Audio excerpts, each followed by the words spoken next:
Welcome to WB Mason Postgame Extra exclusively on SNY.TV. Wednesday night, the Mets gained a split of their two-game series in Chicago as they beat the White Sox 3-0. Shaun Marcum, after 3 months of frustration, finally got off the schneid and got his first victory of the year with 8 scoreless innings.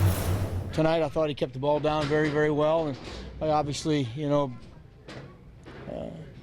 the most part, pitched ahead in the count and made him swing the bats. Today, too, I feel like we threw a little bit more fastballs, or a couple more fastballs, and not as many cutters, too. So I think the fastball split, change, whatever you want to call it, was more effective. And also being able to throw a curveball for strikes when I wanted.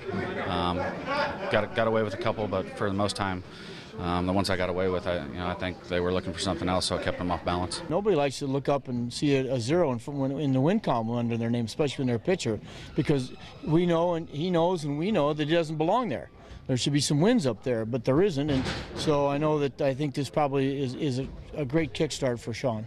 These guys have been battling all year, especially with me on the mound. It seems like every time I take the mound, we're down, and for the offense to come out and get a couple runs there, and we were able to hold it. It was definitely a team effort tonight. If I had to use one word for this game tonight, it was efficient all the way around. Marcum was efficient out there. He only had a couple of punch-outs, but he was ahead of every hitter he was facing. Look at the defense. They made all the plays. 15 of the 27 outs came on the ground, so the infield was outstanding tonight.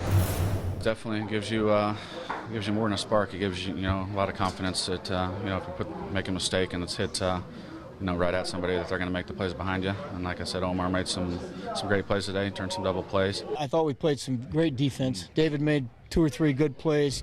Q made 2 outstanding plays. Murph made a great play. That helps. And if you look at the offense, there wasn't a lot there, but they were efficient not only with their hits, but also with their base running. And Tim Tuffle being very aggressive at third base, really pushed the envelope, and I think gave the Mets the win. Nets scored 3 runs in the 5th inning against John Danks, who was otherwise very good.